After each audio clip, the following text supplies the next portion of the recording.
नमस्कार दोस्तों, आप सभी का स्वागत है हमारे झारखंड फील्ड वर्कर एग्जाम के एमसीक्यू प्रैक्टिस सीरीज में। यह एग्जाम आपके लिए एक बहुत बड़ा मौका है और हमारा टारगेट है इस बार इस एग्जाम को हर हाल में क्लियर करना है। तो चलिए एमसीक्यू के माध्यम से हम लोग झारखंड करंट अफेयर्स को कवर करेंगे। तो आपका पहला सवाल है, फरवरी 2026 में पलामू टाइगर रिजर्व अर्थात पीटीआर द्वारा महिलाओं को वन एवं वन्य जीव संरक्षण का एम्बेसडर बनाने के लिए कौन सी नई पहल शुरू की गई है? ऑप्शन नंबर ए वन सखी योजना, ऑप्शन नंबर बी वनजीवी दीदी योजना, ऑप्शन नंबर सी पर्यावरण सहेली, ऑप्शन नंबर डी बाघ रक्षक दीदी। तो आपका सही जवाब है ऑप्शन नंबर बी वनजीवी दीदी योजना। तो चलिए इसके विश्लेषण को देखते हैं हम लोग। पलामू टाइगर रिजर्व में स्थानीय महिलाओं को, कहां पर? पलामू टाइगर रिजर्व में स्थानीय महिलाओं को वन्यजीव संरक्षण और किसके लिए? वन्यजीव संरक्षण और जंगल की आग को रोकने के लिए, किसके लिए? जंगल की आग को रोकने के लिए एम्बेसडर नियुक्त किया गया है। आग को रोकने के लिए क्या किया गया है? एम्बेसडर नियुक्त किया गया है। क्या किया गया है? एम्बेसडर नियुक्त किया गया है। क्यों किया गया है? इसके लिए उन्हें प्रतिमाह 3,000 रुपये का निश्चित मानदेय दिया जाएगा। कितना दिया जाएगा? प्रतिमाह जो है 3,000 रुपये का निश्चित मानदेय दिया जाएगा। मानदेय दिया जाएगा। तो हम लोग किसकी बात कर रहे हैं? हम लोग वन्यजीवी दीदी योजना की बात कर रहे हैं। क्या बात की? पलामू टाइगर रिजर्व में स्थानीय महिलाओं को वन्यजीव संरक्षण और जंगल की आग रोकने के लिए एम्बेसडर नियुक्त किया गया है। इसके लिए उन्हें प्रतिमाह 3,000 रुपये का निश्चित मानदेय दिया जाएगा। तो हम लोग चलिए हम लोग अन्य विकल्प की ओर हम लोग चलते हैं। हम लोग बात करेंगे वन सखी योजना की बात कर लेते हैं। तो वन सखी योजना जो है ग्रामीण महिलाओं को स्वरोजगार और वनों के संवर्धन से जोड़ने का झारखंड का एक पुराना और अगला कार्यक्रम है। वन सखी योजना क्या है? महिलाओं को स्वरोजगार और महिलाओं को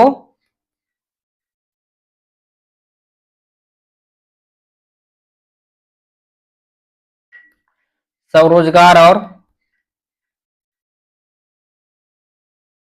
वनों के संवर्धन से जोड़ने का, वनों के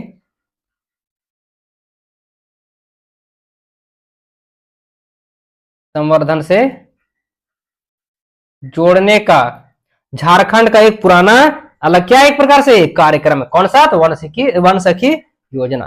तो हम चलते हैं ऑप्शन नंबर सी की बात कर लेते हैं, पर्यावरण सहेली, और ऑप्शन नंबर डी पर्यावरण रक्षक दीदी। ये जो है राज्य में चल रही कोई आधिकारिक योजनाएं नहीं है, इन्हें सिर्फ धार्मिक करने के लिए दिया गया है। तो चलिए हम लोग चलते हैं अगले सवाल की ओर।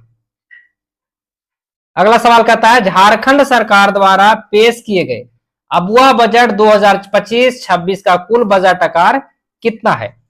Option number A 1.15 lakh crore रुपया, option number B 1.28 lakh crore रुपया, option number C 1.45 lakh crore रुपया, option number D 1.60 lakh crore रुपया। तो आपका सही आंसर है option number C 1.45 lakh crore रुपया। तो चलिए इसके विश्लेषण को हम लोग देख लेते हैं। वित्तीय वर्ष 2025-26 में, कब की बात है? वित्तीय वर्ष 2025-26 के लिए वित्त मंत्री तो वित्त मंत्री कौन है अभी? राधा कृष्णन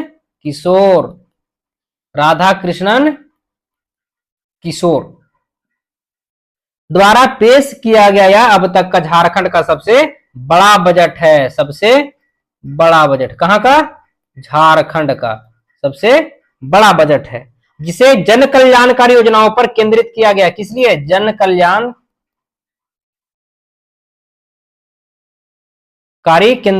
योजनाओं पर केंद्रित किया गया है।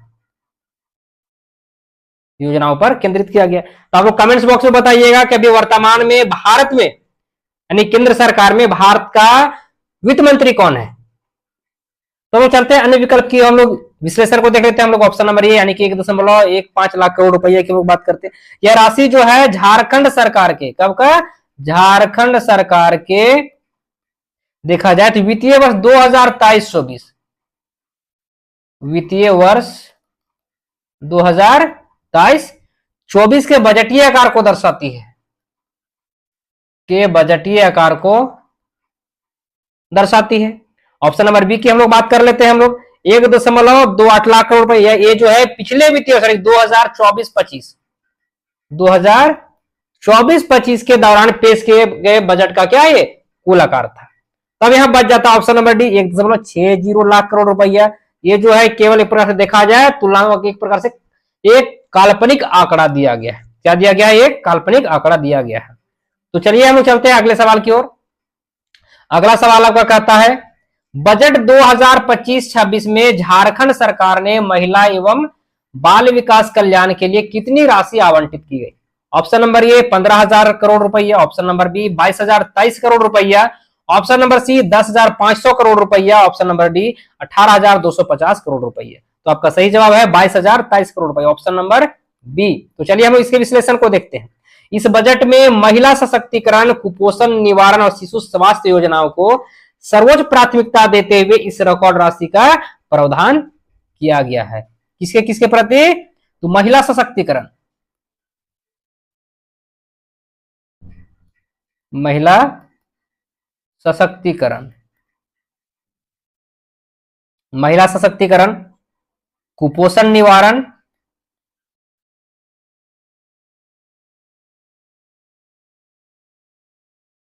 कुपोषण निवारण और शिशु स्वास्थ्य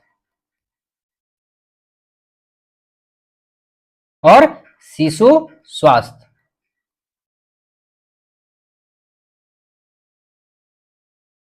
शिशु स्वास्थ्य योजनाओं को सर्वोच्च प्राथमिकता देते हुए इस रिकॉर्ड राशि का क्या किया गया? यहाँ पे प्रावधान किया गया है। कहां प्रावधान किया गया? तो ये झारखंड में प्रावधान किया गया। तो हम लोग अन्य विकल्प की भी हम लोग विश्लेषण को देख लेते हैं। हम लोग बात करेंगे पहला 15,000 करोड़ रुपए, ऑप्शन नंबर ए की हम लोग चर्चा करेंगे पहले। तो ये जो राशि जो है मुख्य रूप से पंचायती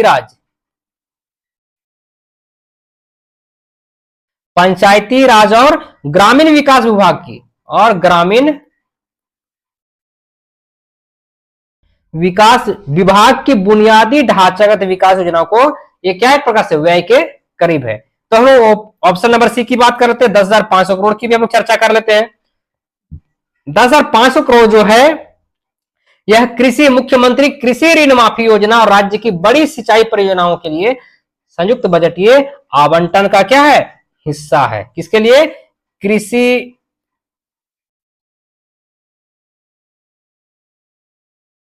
मुख्यमंत्री कृषि ऋण माफी योजना, कृषि ऋण माफी योजना और राज्य की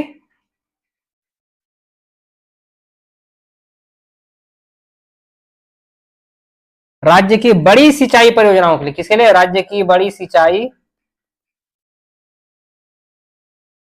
परियोजनाओं के लिए संयुक्त बजटीय आवंटन का क्या है? हिस्सा है। संयुक्त बजटीय आवंटन का हिस्सा है। बच गया क्या? ऑप्शन नंबर डी यानी कि 18,250 करोड़ रुपए की भी हम लोग बात करते हैं। ये जो है प्राथमिक शिक्षा, किसके लिए? प्राथमिक शिक्षा और तकनीकी कौशल और तकनीकी कौशल विकास क्षेत्र को मिलाकर किए गए व्यय जो है अनुमानों के समतुल्य से रखा गया है। तो चलिए हम लोग चलते हैं अगले सवाल की ओर। अगला सवाल कहता है जनवरी 2026 में झारखंड के मुख्य वन्यजीव वार्डन ने किस जीव के संरक्षण प्रजनन कार्यक्रम को मजबूत करने के लिए बॉम्बे नेचुरल हिस्ट्री सोसाइटी अर्थात BNHS के साथ 5 साल का समझौता किया है। ऑप्शन नंबर ए हाथी, ऑप्शन नंबर बी तेंदुआ, ऑप्शन नंबर सी गिद्ध, ऑप्शन नंबर डी राज्य के पक्षी कोयल। तो आपका सही जवाब है ऑप्शन नंबर सी गिद्ध की बात किया जा रहा है। चलिए इसके विश्लेषण को देखते हैं। लुप्त प्राय हो रहे गिद्धों की आबादी बढ़ाने और उनके कृत्रिम प्रजनन को वैज्ञानिक दिशा देने के लिए ओरमांझी में स्थित केंद्र हेतु BNHS के साथ 5 साल का महत्वपूर्ण इसमें समझौता किया गया है। कहां? तो ये ओरमांझी में। कहां? झारखंड के ओरमांझी में। तो आप लोग बताइए जल्दी से कि ओरमांझी जो है झारखंड के कौन से जिले में है? ये कहां ये समझौता किया गया है, किसके साथ? ये तो जो है ओरमांझी में स्थित केंद्र हेतु बीएनएचएस के साथ। किसके साथ? बीएनएचएस के साथ। यहाँ पे 5 साल का महत्वपूर्ण क्या किया गया है? समझौता किया गया है। तो अब लोग चलते हैं अन्य विकल्प की भी हम लोग विश्लेषण को देख लेते हैं। ऑप्शन नंबर 1 की हम लोग बात कर लेते हैं हम लोग। ऑप्शन नंबर 1 क्या है? यह झारखंड का राजकीय पशु है। हाथी जो है झारखंड का क्या है? राजकीय पशु है। हाथियों के संरक्षण के लिए भारत सरकार का प्रोजेक्ट एलिफेंट, हाथियों के संरक्षण की हम लोग बात करते हैं, यानी कि हाथियों के संरक्षण के लिए तो भारत सरकार क्या कर रही है? Project elephant, project elephant. और पूर्वी सिंहभूम का दालमा अभ्यारण्य, और पूर्वी सिंहभूम का दालमा अभ्यारण्य प्रसिद्ध है, जिसका इस समझौते से सीधा संबंध एकदम नहीं है। तो हम लोग बात करेंगे ऑप्शन नंबर बी की, बात कर रहे हैं तेंदुआ की हम लोग बात कर लेते हैं। पलामू टाइगर रिजर्व में तेंदुआ की सुरक्षा और ट्रैकिंग के लिए भारतीय वन्य जीव संस्थान जो है तकनीकी सहयोग का क्या किया जाता है? वहां पे उपयोग किया जाता है। कहां? पलामू टाइगर रिजर्व में। पलामू टाइगर रिजर्व में तेंदुओं की सुरक्षा के लिए, किसके लिए? तेंदुओं की सुरक्षा के लिए, ट्रैकिंग के लिए भारतीय वन्यजीव संस्थान अर्थात WII के तकनीकी सहयोग का वहां पे उपयोग किया जाता है। तो हम लोग ऑप्शन नंबर डी की भी हम लोग चर्चा करें, विश्लेषण को देखते हैं। ऑप्शन नंबर डी क्या कहता है? राजकीय पक्षी कोयल की बात करते हैं। एशियाई कोयल जो है झारखंड का राजकीय पक्षी है। एशियाई कोयल, एशियाई कोयल जो है झारखंड का क्या है? राजकीय पक्षी है। लेकिन इसके विलुप्त होने का कोई खतरा न होने के कारण इसके लिए किसी विशेष प्रजनन समझौते की यहाँ पे आवश्यकता नहीं है। तो चलिए हम लोग चलते हैं अगले सवाल की ओर। झारखंड के बजट 2025-26 के अनुसार राज्य की मुख्यमंत्री मैया समान योजना के लिए कितनी राशि का प्रावधान किया गया है? ऑप्शन नंबर ए 5500 करोड़ रुपए का, ऑप्शन नंबर बी 9200 करोड़ रुपए का, ऑप्शन नंबर सी 13,363 करोड़ रुपए का, ऑप्शन नंबर डी 15,000 करोड़ रुपए का। तो आप लोग जल्दी से कमेंट्स करके बताइए कि इसका आंसर क्या होगा। ऑप्शन नंबर सी 13,363 करोड़ रुपए का। तो चलिए इसके विश्लेषण को हम लोग देखते हैं। यह जो है राज्य इतिहास, यानी कि यह राज्य इतिहास की सबसे बड़ी प्रत्यक्ष लाभ हस्तांतरण, यानी जो डीबीटी के माध्यम से कल्याणकारी योजना है। ये जो है क्या है? बहुत ही कल्याणकारी योजना है। कौन? मैया समान योजना जो है क्या है? कल्याणकारी योजना है, जिसके तहत पात्र महिलाओं को मिलने वाली मासिक वित्तीय सहायता को निर्बाध जारी रखने के लिए इतनी विशाल बजटीय राशि आवंटित की गई है। किसके लिए? तो मैया समान योजना के लिए। कितना? 13,363 करोड़ रुपये का। किसके लिए? मैया समान योजना के लिए। बाकी अन्य विकल्प की भी हम लोग एनालिसिस को देखते हैं, विश्लेषण को देख लेते हैं। ऑप्शन नंबर ए की विश्लेषण देखते हैं, 5500 करोड़ रुपए की लोग बात करेंगे। योजना के शुरुआती चरण जो कि वर्ष 2024 की बात करेंगे लोग, वर्ष 2024 में जब लाभार्थियों की संख्या और मासिक दर कम थी तब का ये क्या है? अनुमानित है। तब का ये अनुमानित वार्षिक खर्च इस सीमा में था। हम लोग बात करेंगे 9200 करोड़ रुपए के। हम लोग विश्लेषण को देख लेते हैं, ऑप्शन नंबर बी की चर्चा कर लेते हैं। ये जो राशि जो है झारखंड में लागू सर्वजन पेंशन, किसके लिए? सर्वजन पेंशन योजना। किसके लिए? सर्वजन पेंशन योजना तथा अन्य वृद्ध विकलांग सामाजिक सुरक्षा, अन्य वृद्ध या विकलांग सामाजिक सुरक्षा पेंशनों के संचयों के करीब में बैठती है। कौन? ये 9200 करोड़। अब हम लोग ऑप्शन नंबर डी 15,000 करोड़ रुपए की बात करते हैं, और ये एक प्रकार से भ्रम में डालने वाला आंकड़ा है। तो चलते हैं हम लोग अगले सवाल की ओर। 3 दिवसीय प्रसिद्ध इतिखोरी महोत्सव 2026 का आयोजन झारखंड के किस जिले में किया गया, जो हिंदू, बौद्ध और जैन धर्मों की एकता का प्रतीक है? Option number A Hazaribagh, option number B Chatra, option number C Ranchi, option number D Dhanbad. तो आपका सही जवाब है ऑप्शन नंबर बी, चतरा। तो चलिए इसके विश्लेषण को लोग देखते हैं। चतरा जिले के इटखोरी में, कहा, इटखोरी में स्थित प्रसिद्ध मां भद्रकाली मंदिर परिसर जो है हिंदू आस्था का केंद्र तो है, इसके साथ ही वहां बौद्ध स्तूप और जैन तीर्थंकरों के प्राचीन अवशेष भी वहां प्राप्त हुए, जिसके कारण यह त्रिवेणी संगम स्थल कहलाता है। क्या कहलाता है? त्रिवेणी संगम स्थल कहलाता है। क्यों? क्योंकि हिंदू के भी यहां मिले हैं, बौद्ध के भी और जैन धर्म के भी मिले हैं, तो इसे त्रिवेणी संगम स्थल कहा जाता है। क्या कहा जाता है? त्रिवेणी संगम स्थल कहा जाता है। तो अन्य विकल्प की भी हम लोग चर्चा यहां पे कर लेते हैं हम लोग। अब हम हजारीबाग की बात करेंगे। किसी बात का? हजारीबाग का। ये जिला जो है अपने सूर्यकुंड मेला के लिए, किसके लिए? सूर्यकुंड मेले के लिए काफी प्रसिद्ध है, यानी भारत का सबसे गर्म जल कुंड, भारत का सबसे गर्म जल कुंड जो है हजारीबाग में। और हालिया अंतरराष्ट्रीय कार्टून महोत्सव जैसे आयोजनों के लिए भी ये जाना जाता है। कौन? हजारीबाग जाना जाता है। ऑप्शन नंबर सी, रांची की हम बात कर लेते हैं। ये क्या है? राज्य की राजधानी रांची में वार्षिक मुंडा जत्रा मेला, कौन सा? मुंडा जत्रा मेला और ऐतिहासिक जगन्नाथपुर रथ यात्रा मेला के लिए क्या है? ये आयोजित, यहाँ पे आयोजित किए जाते हैं। यानी यहाँ पे बोल सकते हैं मेला और ऐतिहासिक जगन्नाथपुर रथ यात्रा मेला।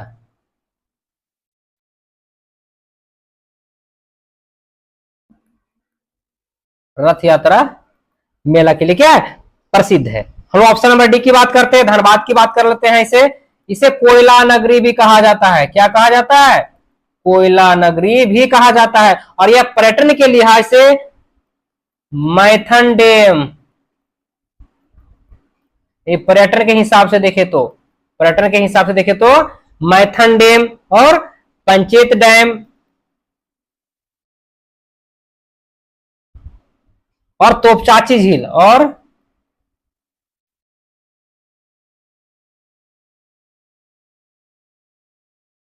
तोपचाची झील के लिए भी ये प्रसिद्ध है। तो चलिए चलते हैं हम लोग अगले सवाल की ओर।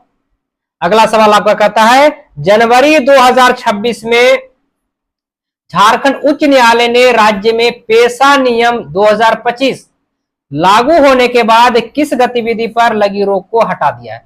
ऑप्शन नंबर ए, कोयला खनन। ऑप्शन नंबर बी, बालू घाट आवंटन या बालू खनन। ऑप्शन नंबर सी, वृक्षों की कटाई। ऑप्शन नंबर डी, लौह अयस्क का परिवहन। तो आपका ऑप्शन नंबर बी सही जवाब है, बालू घाट आवंटन या बालू खनन। तो चलिए इसके हम लोग विश्लेषण को देखते हैं। नए पेशा नियमों में ग्राम सभाओं को स्थानीय लघु खनिजों पर अधिकार दिए जाने के कारण कानूनी असमंजस से बालू घाटों की नीलामी ठप हो गई थी और हाईकोर्ट ने स्पष्ट किया कि नियमों के अधीन अब यह प्रक्रिया पुनः सुचारू रूप से क्या की जा सकती है? शुरू की जा सकती है। क्या की जा सकती है? शुरू की जा सकती है। बाकी अन्य विकल्पों को भी हम लोग विश्लेषण को देखते हैं। ऑप्शन नंबर ये, यानी कोयला खनन की हम लोग बात कर लेते हैं। हम लोग कोयला खनन पूरी तरह से केंद्र सरकार के कोयला मंत्रालय और कोल इंडिया के नियमों से संचालित होता है। किसके किसके? केंद्र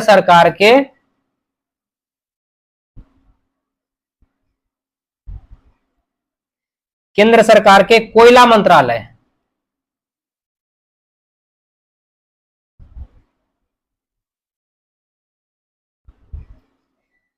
और सीसीएल, बीसीसीएल के नियमों से ये क्या होता है? संचालित होता है। और इस पर पेशा के कारण कोई रोक नहीं थी। इस पर पेशा के कारण कोई रोक इसमें नहीं थी।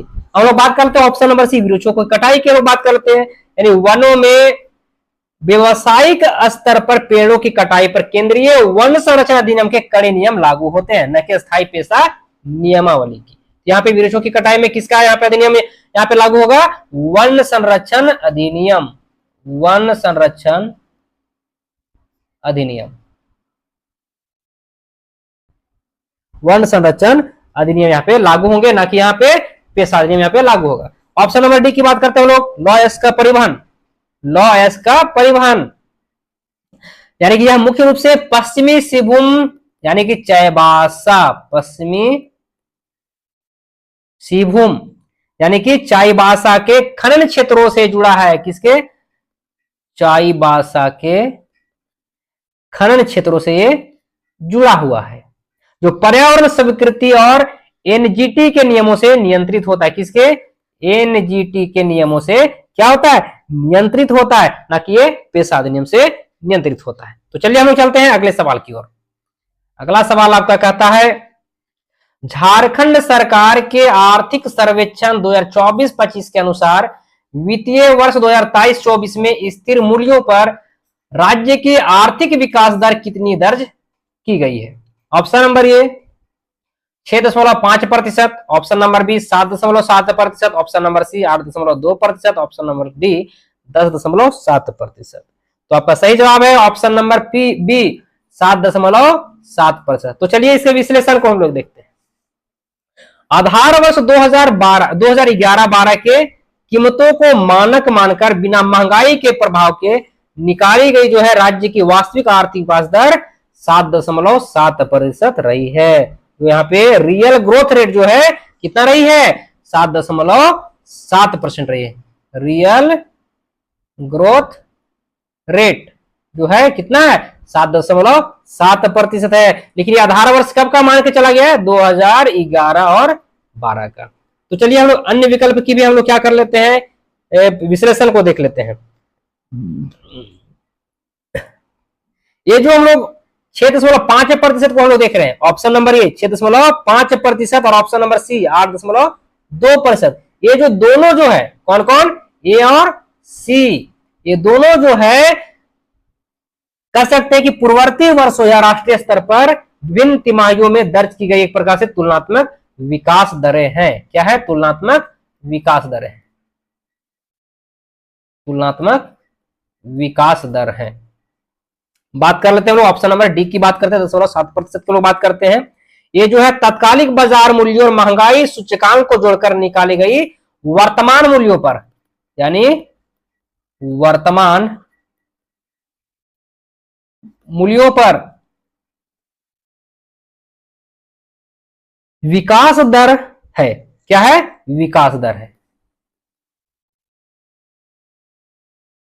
तो बात क्या कर रहे थे कि झारखंड सरकार के आर्थिक सर्वेक्षण 2024-25 के अनुसार वित्तीय वर्ष 2023-24 में स्थिर मूल्यों पर राज्य की आर्थिक विकास दर कितनी दर्ज की गई है? 7.7% जो है रियल ग्रोथ रेट इसका दर्ज किया गया। तो 2011-12 के अनुसार, किसके अनुसार? 2011-12 के अनुसार 7.7%, यानी कि आधार वर्ष जो माना गया है 2011-12 की कीमतों को मानकर, किसको मानकर? 2011-12 की कीमतों को मानकर, कीमतों को मानकर बिना महंगाई के प्रभाव के निकाली गई राज्य की वास्तविक आर्थिक विकास जो है, विकास दर रियल ग्रोथ रेट जो है 7.7% रही है। तो चलिए चलते हैं अगले सवाल की ओर। वित्तीय वर्ष 2025-26 के बजट में झारखंड की राज्य सकल घरेलू उत्पाद विकास दर कितने प्रतिशत रहने का अनुमान लगाया गया है? Option number A 7.0%, option number B 7.5%, option number C 8.0%, option number D 8.5%। तो आपका सही जवाब है ऑप्शन नंबर बी 7.5%। तो चलिए इसके हम लोग विश्लेषण को देखते हैं। राज्य के नए बजटीय अनुमानों के अनुसार, किसके अनुसार? राज्य के नए बजटीय अनुमानों के अनुसार आगामी वित्तीय वर्ष में कृषि सुधारों, आगामी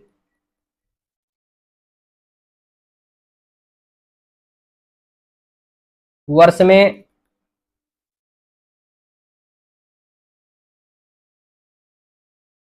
कृषि सुधारों, ग्रामीण अवसंरचना में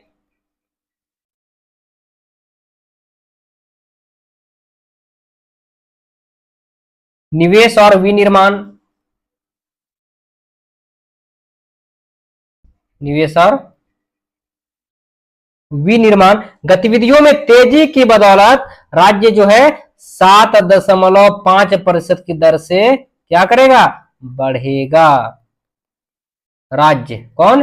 राज्य जो है 7.5% की दर से क्या करेगा? बढ़ेगा। तो बाकी अन्य विकल्प की भी हम लोग चर्चा कर लेते हैं। 7.0% की हम लोग बात कर लेते हैं हम लोग ऑप्शन नंबर की, या भारत सरकार द्वारा देश की संपूर्ण जीडीपी, यानी कि भारत सरकार द्वारा, किसके द्वारा?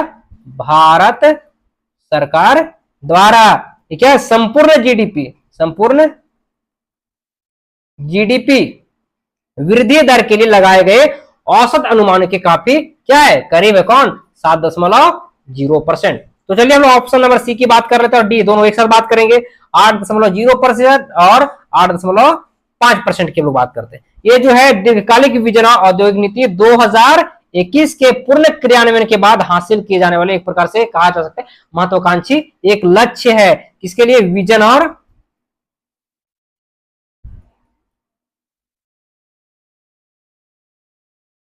दीर्घकालीन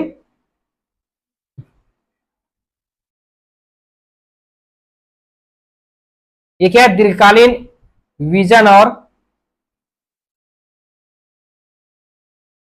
औद्योगिक नीति।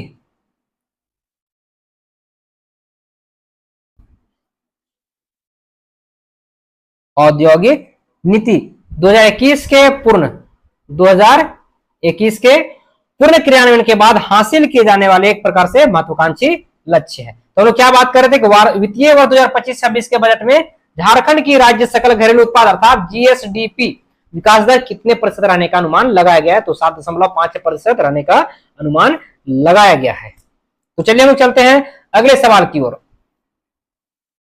अगला सवाल कहता है झारखंड विधानसभा चुनाव 2024 के नतीजों के बाद हेमंत सोरेन ने किस तारीख को पुनः झारखंड के मुख्यमंत्री के रूप में शपथ ली?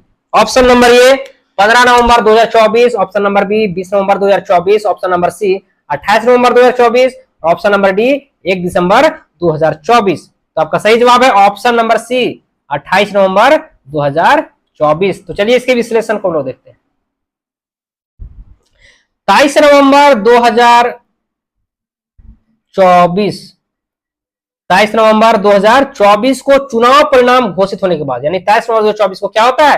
चुनाव परिणाम घोषित होता है। चुनाव परिणाम जो है घोषित होता है। घोषित होने के बाद हेमंत सोरेन ने 28 नवंबर को रांची के ऐतिहासिक मोरहाबादी मैदान में 28 नवंबर को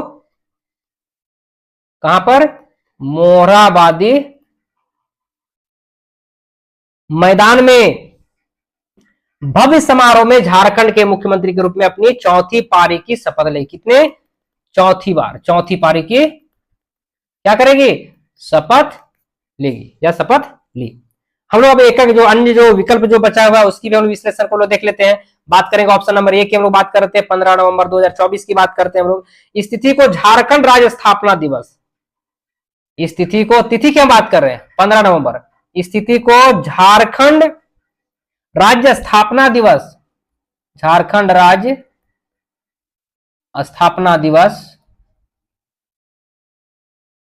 और भगवान बिरसा मुंडा जयंती और भगवान बिरसा मुंडा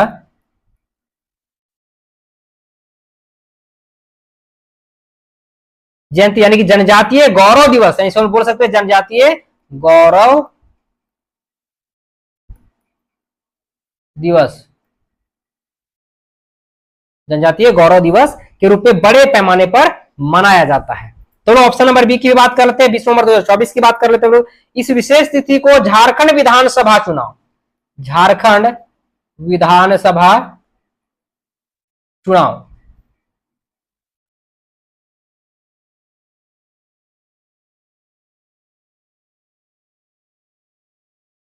झारखंड विधानसभा चुनाव 2024 के दूसरे और 2024 के दूसरे और अंतिम चरण का मतदान यहां पे संपन्न हुआ था। कब? 20 नवंबर 2024 को। बच जाता ऑप्शन नंबर डी। तो देख लेते 1 दिसंबर 2024 की बात कर लेते हैं। इस स्थिति में नई निर्वाचित विधानसभा के विशेष परिचयात्मक और विधायी सत्रों का प्रारंभ हुआ था, यानी कि निर्वाचित विधानसभा के निर्वाचित यानी नई निर्वाचित विधानसभा के विशेष परिचयात्मक और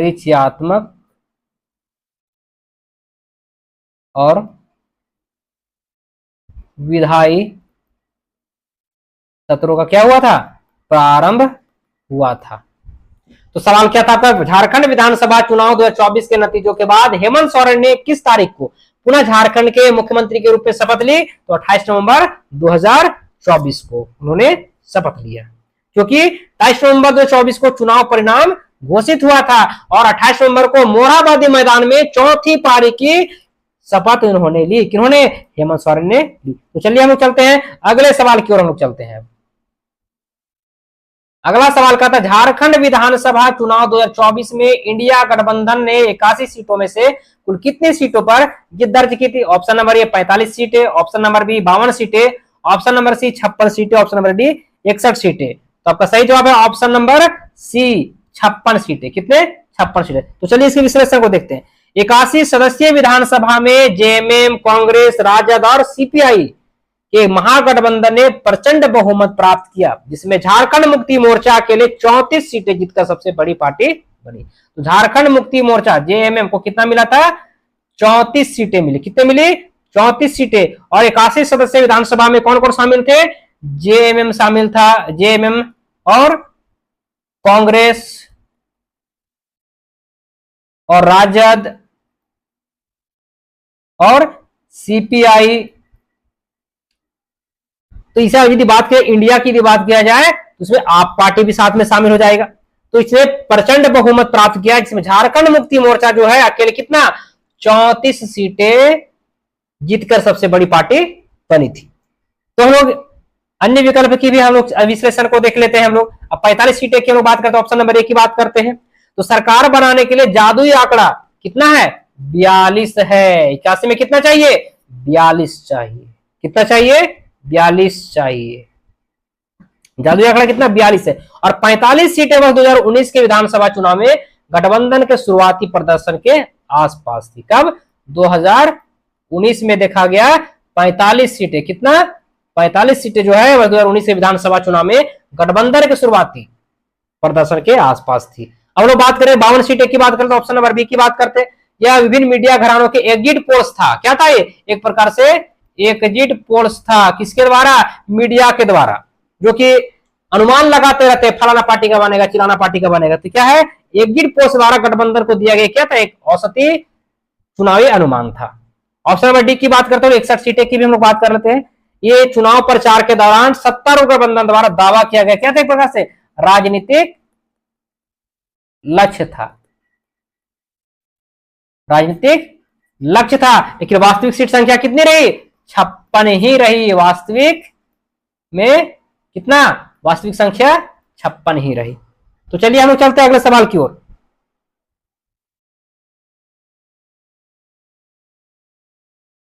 जनवरी 2026 में डीप टेक इनोवेशन और स्टार्टअप को बढ़ावा देने के लिए झारखंड के किन दो संस्थानों ने आईआईटी मंडी, कैटलिस्ट सेंटर और गलगोटियास यूनिवर्सिटी के साथ एमओयू पर हस्ताक्षर किए हैं? Option number A BIT Mesra और Ranchi university, option number B NIT Jamshedpur और झारखंड तकनीकी विश्वविद्यालय, option number C IIT Dhanbad और Sidho Kanhu Murmu university, option number D VVU Hazaribagh और आरयू रांची, यानी कि रांची यूनिवर्सिटी रांची की बात हो रही है।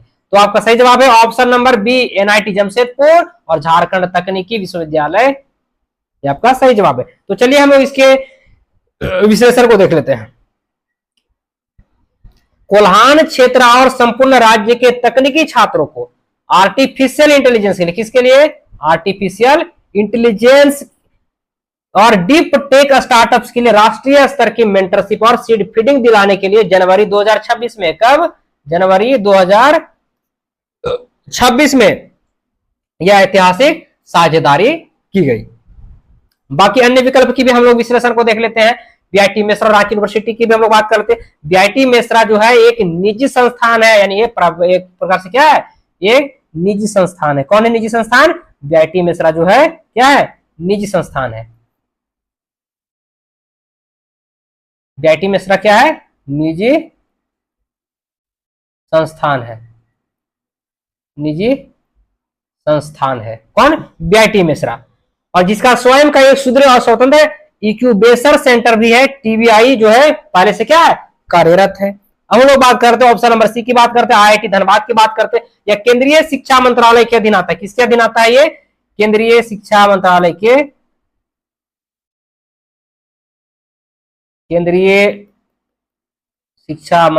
के अधीन आता है।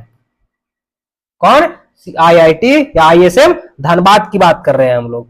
और मुख्य रूप से अपने खनिज व खनन नवाचार केंद्र यानी कि टेक्स मिन के माध्यम से स्वतंत्र रूप से काम करते। किसके माध्यम से? टेक्स मिन के माध्यम से स्वतंत्र तरीके से क्या करती है? काम करती है। ऑप्शन नंबर डी की बात करते हैं, वीवीयू हजारीबाग आरयू रांची की हम लोग बात कर लेते हैं। ये राज्य के पारंपरिक अकादमिक विश्वविद्यालय है हजारीबाग, ये हम इसकी बात कर रहे हैं। क्या? पारंपरिक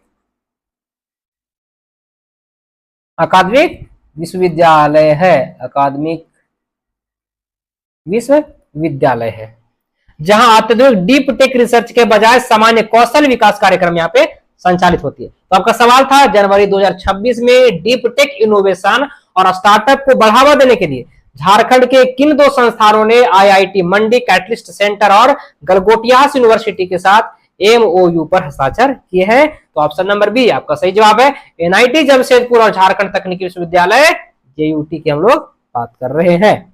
तो चलिए हम लोग चलते हैं अगले सवाल की ओर। तो अगला सवाल आपका क्या कहता है? झारखंड सरकार ने वर्ष 2029-30 तक राज्य की अर्थव्यवस्था को कितने ट्रिलियन यानी कि लाख करोड़ तक पहुंचाने का लक्ष्य बजट में रखा है? Option number A 5 trillion, option number B 8 trillion, option number C 10 trillion रुपया, ऑप्शन नंबर डी 12 ट्रिलियन रुपया। तो जल्दी से आप लोग कमेंट्स करके बताइए कि आपका जवाब क्या होगा। ऑप्शन नंबर सी 10 ट्रिलियन रुपया। अब चलिए हम लोग इसके विश्लेषण को देख लेते हैं। झारखंड सरकार के दीर्घकालिक विजन 2030 के तहत, इसके तहत विजन 2030 के तहत यह बजटीय संकल्प लिया गया है कि आगामी 4 से 5 वर्षों में, आगामी 4 से 5 वर्षों में खनन, पर्यटन और उद्योगों का विस्तार कर, किसका? और उद्योगों का विस्तार कर क्या करना है? राज्य की जीडीपी को 10 लाख करोड़ रुपया के पार पहुंचाया जाएगा। कितना? 10 लाख करोड़ रुपया को पहुंचाया जाएगा। तो चलिए हम लोग अन्य विकल्प की भी विश्लेषण को देखते हैं। 5 ट्रिलियन रुपया की हम लोग बात करते हैं। ऑप्शन नंबर 1 की विश्लेषण को देखते हैं। यह भारत सरकार का देश की संपूर्ण जीडीपी को 5 ट्रिलियन डॉलर बनाने का पूर्व निर्धारित क्या है? लक्ष्य था। ध्यान देगा डॉलर में, जबकि झारखंड का लक्ष्य किसमें? रुपया में है। झारखंड का लक्ष्य किसमें है? रुपया में है। तो हम ऑप्शन नंबर बी की बात करते हैं। 8 ट्रिलियन रुपया की हम बात करते हैं। यह इस बड़े विजन को प्राप्त करने के मार्ग के एक प्रकार से मध्यवर्ती यानी कि प्रगति सूचक माना गया है। ऑप्शन नंबर डी की बात करते हैं हम लोग। 12 ट्रिलियन रुपया की बात कर लेते हैं। ये जो है वर्तमान औद्योगिक विकास की रफ्तार को देखते हुए एक अत्यधिक आशावादी और दीर्घकालिक संभावना यानी कि एक प्रकार से क्या बोल सकता है कि गैस के अनुमान लगाया गया है कि 12 ट्रिलियन रुपया भी संभावित लक्ष्य हो सकता है। तो चलिए चलते हैं हम लोग अगले सवाल की ओर। अगला सवाल कहता है गिद्ध संरक्षण के लिए झारखंड के मूटा में नया गिद्ध संरक्षण प्रजनन केंद्र स्थापित किया जा रहा है। यह मूटा क्षेत्र झारखंड के किस जिले के अंतर्गत आता है? Option number A Ranchi, option number B Khunti, option number C Hazaribagh, option number D Gumla. तो आपका ऑप्शन नंबर ए सही जवाब है। ऑप्शन नंबर ए सही आंसर आपका ऑप्शन नंबर ए रांची। चलिए हम लोग इसके विश्लेषण को देखते हैं। रांची जिले के ओरमांझी ब्लॉक में, कहा? ओरमांझी ब्लॉक में, ओरमांझी ब्लॉक में मूटा क्षेत्र स्थित है। इसे मूटा क्षेत्र क्या है? स्थित है। यहां पहले से ही एक प्रसिद्ध मगरमच्छ प्रजनन केंद्र है। यहां मूटा में क्या है? मूटा में पहले से ही एक क्या है? मगरमच्छ प्रजनन क्षेत्र है। मगरमच्छ प्रजनन केंद्र सफलतापूर्वक संचालित है, यहां पर संचालित है। और अब इसी परिसर के समीप गिद्ध संरक्षण केंद्रों को अंतिम रूप दिया जा रहा है। इसी संरक्षण यानी कि देखा गया है कि इसी संरक्षण में, इसी परिसर के बीच गिद्ध संरक्षण केंद्र, गिद्ध संरक्षण केंद्र यहाँ पे अंतिम रूप से यहाँ पे दिया जा रहा है। तो बाकी अन्य विकल्प की भी हम लोग चर्चा कर लेते हैं। ऑप्शन नंबर बी की बात करते हैं, खुट्टी की हम लोग बात कर लेते हैं। यह जिला जो है मुख्य रूप से लाह के लिए, किसके लिए? लाह के लिए, यानी कि लाह के देश में सर्वाधिक उत्पादन और भगवान बिरसा मुंडा के ऐतिहासिक पैतृक गांव उलीहातू के कारण प्रसिद्ध है। हम लोग ऑप्शन नंबर सी हजारीबाग की बात करते हैं। यह हजारीबाग जो है वन्यजीव अभ्यारण्य और विनोबा भावे विश्वविद्यालय के लिए प्रसिद्ध है, और यहाँ गिद्धों का कृत्रिम प्रजनन केंद्र यहाँ नहीं है। तो हजारीबाग किस लिए प्रसिद्ध है? हजारीबाग वन्य जीव अभ्यारण्य, वन्य जीव अभ्यारण्य और विनोबा भावे यूनिवर्सिटी यानी VBU के लिए क्या है? प्रसिद्ध है। ऑप्शन नंबर डी की हम लोग बात करते हैं, गुमला। इसे हनुमान जी की जन्मस्थली माने जाने वाले अंजन धाम और ऐतिहासिक पालकोट अभ्यारण्य के लिए विशिष्ट यहाँ पे पहचान प्राप्त है। तो गुमला में क्या है? हनुमान जी की जन्मस्थली माने जाने वाले, जन्मस्थली माने जाने वाले अंजन धाम है। क्या है? अंजन धाम है और ऐतिहासिक पालकोट अभ्यारण्य है, और पालकोट अभ्यारण्य है। तो चलिए चलते हैं अगले सवाल की ओर। झारखंड बजट 2025-26 को, झारखंड बजट 2025-26 को विधानसभा में किसके द्वारा प्रस्तुत किया गया? Option number A Hemant Soren, option number B doctor Rameshwar Oraon, option number C Radha Krishna Kishore वित्त मंत्री, option number D Champai Soren. अब लोग जल्दी से कमेंट्स करके बताइए इसके जवाब को, क्योंकि हम लोग इसकी चर्चा में ऑलरेडी कर चुके हैं। Option number C Radha Krishnan Kishore जो हमारे झारखंड के वित्त मंत्री हैं। चलिए इनके विश्लेषण को देखते हैं। नवंबर 2024 के चुनाव के बाद नवगठित हेमंत सोरेन कैबिनेट में वरिष्ठ नेता राधा कृष्णन किशोर को नया वित्त मंत्री नियुक्त किया गया, जिन्होंने परंपरा के अनुसार यह नया अबुआ बजट सदन पटल पर रखा। किसको? अबुआ बजट, अबुआ बजट को सदन के पटल पर रखा। बाकी अन्य विकल्प की भी हम लोग चर्चा कर लेते हैं। हेमंत सोरेन की हम लोग बात कर लेते हैं। हम लोग ऑप्शन नंबर ए की हम लोग बात कर लेते हैं। पहले ये राज्य के मुख्यमंत्री हैं, सबको पता है ये झारखंड के मुख्यमंत्री हैं, यानी ये राज्य के मुख्यमंत्री हैं, और संसदीय व्यवस्था के अनुसार विशेष परिस्थितियों को छोड़कर बजट हमेशा विभागीय वित्त मंत्री द्वारा ही प्रस्तुत किया जाता है। अब हम लोग बात करेंगे डॉक्टर रामेश्वर उरांव की चर्चा कर लेते हैं हम लोग। ये महागठबंधन की पिछली सरकार, ये जो है महागठबंधन के पिछली सरकार 2019 से 24 में झारखंड के आधिकारिक वित्त मंत्री थे। क्या थे? वित्त मंत्री थे, जिन्होंने पिछले 5 वर्षों के बजट भी पेश किए थे। किन्होंने? तो डॉक्टर रामेश्वर उरांव। कब के कब तक रहे हैं? 2019 से 2024 के बीच में। अब हम लोग बात करेंगे यहां option number D Champai Soren की बात कर लेते हैं। तो ये झारखंड के पूर्व मुख्यमंत्री हैं, ये झारखंड के पूर्व मुख्यमंत्री हैं, जो अब वर्तमान सत्ताधारी दल का हिस्सा नहीं है। यानी इन्होंने चुनाव से ठीक पहले भाजपा की सदस्यता ग्रहण कर ली थी। क्या कर ली थी? भाजपा की सदस्यता को ग्रहण कर ली थी। तो चलिए चलते हैं हम लोग अगले सवाल की ओर।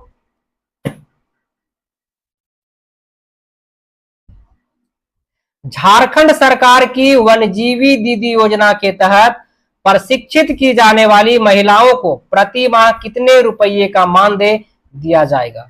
ऑप्शन नंबर ए 2000 रुपया, ऑप्शन नंबर बी 3000 रुपया, ऑप्शन नंबर सी 4500 रुपया, ऑप्शन नंबर डी 5000 रुपया।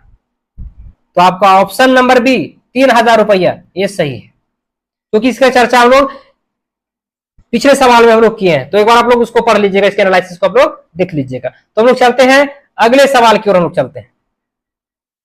झारखंड आर्थिक सर्वेक्षण 2024-25 के अनुसार वर्तमान मूल्यों करंट प्राइस पर राज्य की आर्थिक विकास दर कितनी प्रतिशत रही है? Option number A 7.7%, option number B 9.5%, option number C 10.7%, option number D 11.2%। तो आपका सही जवाब है ऑप्शन नंबर सी 10.7%। तो चलिए हम लोग इसके विश्लेषण को देख लेते हैं। जब हम आर्थिक विकास दर की गणना में उत्पादन के साथ साथ बाजार की तात्कालिक महंगाई को भी शामिल करते हैं तो उसे नॉमिनेटेड या वर्तमान मूल्य दर भी कहते हैं। क्या कहते हैं उसे?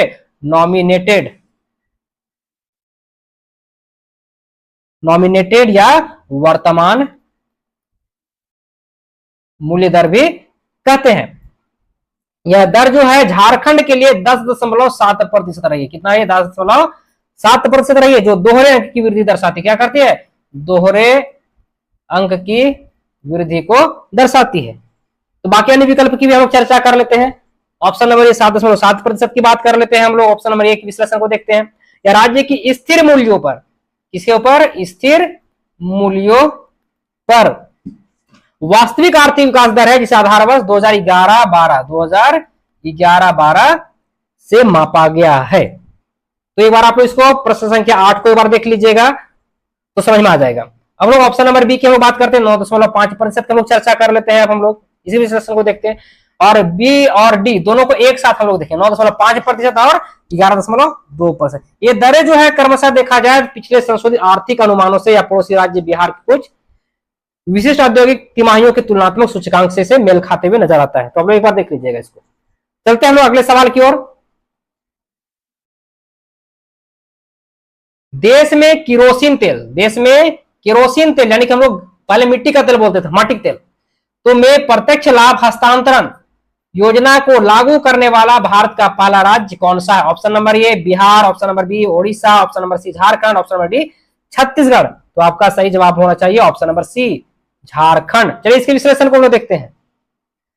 झारखंड ने देश में सबसे पहले पायलट प्रोजेक्ट के रूप में, किसके?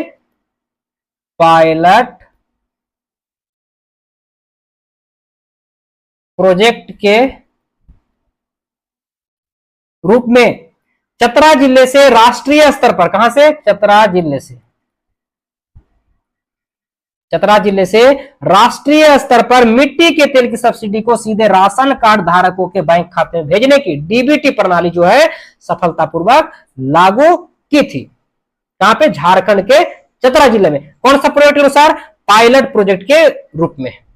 अब हम लोग एक एक करके अन्य विकल्प की भी हम लोग एनालिसिस को देखते हैं। हम लोग बात करेंगे बिहार की, लोग बात करेंगे हम लोग, यानी बिहार और छत्तीसगढ़ ये दोनों को हम लोग एक साथ देखेंगे। इन राज्यों ने जन वितरण प्रणाली में, किसे? जन वितरण प्रणाली ने खाद्यान्न और धान खरीद के लिए किसानों को समय पर भुगतान करने में व्यापक डिजिटल सुधार किए। कौन कौन? बिहार और छत्तीसगढ़। बच जाता है क्या इसमें आपका? ऑप्शन में भी उड़ीसा के लोग चर्चा कर लेते हैं। अब हम लोग इस राज्य ने कृषकों के लिए प्रसिद्ध कालिया योजना के तहत, किसके लिए? किसानों यानी कि किसके लिए? कृषकों के लिए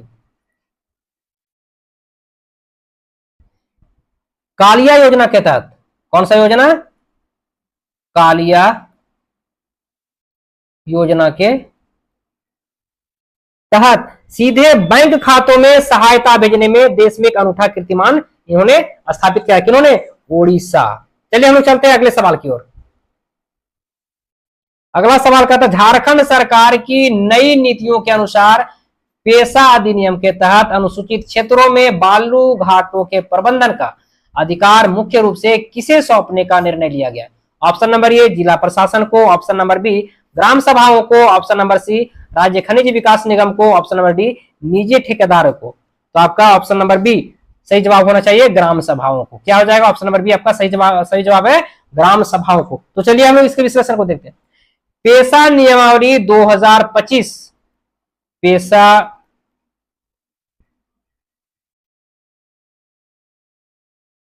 वाली 2025 का मूल उद्देश्य ही जनजातीय समुदायों को पारंपरिक स्वशासन का अधिकार देना है और इसके तहत 5वीं अनुसूची के क्षेत्रों में लघु खनिजों और नदियों के बालू घाटों के आवंटन, प्रबंधन और उससे प्राप्त राजस्व का नियंत्रण सीधे ग्राम सभाओं को सौंपा गया है। हम लोग बात करेंगे ऑप्शन नंबर ए जिला प्रशासन की हम लोग बात करेंगे। हम लोग उपायुक्त यानी कि डीसी या जिला प्रशासन केवल इन घाटों के वैधानिक संचालन की मॉनिटरिंग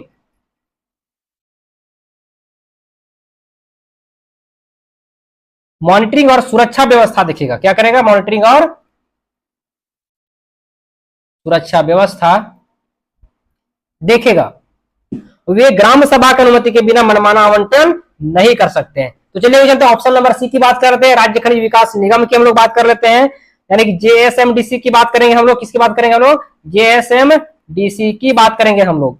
यह निगम जो है राज्य में बड़े खनिजों जैसे कोयला, बॉक्साइट, लॉयस के व्यावसायिक निष्कर्षण और बड़े स्तर पर सरकारी खदानों के प्रबंधन के लिए उत्तरदायी होते। कौन? राज्य खनिज विकास निगम की बात कर रहे हैं। और ऑप्शन नंबर डी निजी ठेकेदारों को भी हम लोग एक बार देख लेते हैं।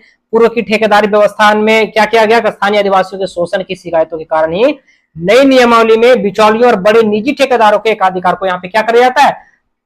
समाप्त कर दिया जाता है। तो चलते हैं अगले सवाल की ओर। नीति आयोग द्वारा, किसके द्वारा? नीति आयोग द्वारा जारी हालिया रिपोर्टों के अनुसार झारखंड में सर्वाधिक बहुआयामी गरीबी कम करने में किस जिले ने सबसे बेहतरीन प्रदर्शन किया है? Option number A Ranchi, option number B Chatra, option number C Jamtara, option number D Paschimi Singhbhum. तो चलिए आप लोग जल्दी से आप लोग सवाल का जवाब को जल्दी से आप लोग बताइए, कमेंट्स करके बताइए। Option number B Chatra, option number B Chatra. तो चलिए इसके विश्लेषण को हम लोग देख लेते हैं। नीति आयोग के राष्ट्रीय बहुआयामी गरीबी सूचकांक यानी कि एमपीआई, यानी कि एमपीआई के नवीनतम अपडेट जो है विश्लेषण में चतरा जिले ने स्वास्थ्य, शिक्षा और जीवन स्तर के मानकों में अभूतपूर्व प्रगति, यानी पहले से ज्यादा क्या बदलाव आया है, प्रगति की ओर है, जिसके चलते अपनी कुल आबादी के अनुपात में गरीबी को सबसे तेज रफ्तार से घटाया है। क्या क्या है यहाँ पे? गरीबी को सबसे तेज रफ्तार से क्या किया? घटाया है। तो बाकी अन्य विकल्प की भी हम लोग चर्चा कर लेते हैं। रांची की हम लोग बात कर लेते हैं। राज्य का मुख्य प्रशासनिक केंद्र होने के कारण, और रांची जो है राज्य का मुख्य प्रशासनिक केंद्र होने के कारण रांची में बहुआयामी गरीबी का कुल प्रतिशत पहले से क्या है? काफी कम रहा है, और इसलिए यहाँ गरीबी घटने की गति या दर जो है चतरा जितनी तीव्र दिखाई नहीं देती है। अब हम लोग ऑप्शन नंबर सी जामताड़ा की बात कर लेते हैं हम लोग। इस जिले ने हाल के वर्षों में 100% पंचायतों में सामुदायिक पुस्तकालय खोलकर, क्या सामुदायिक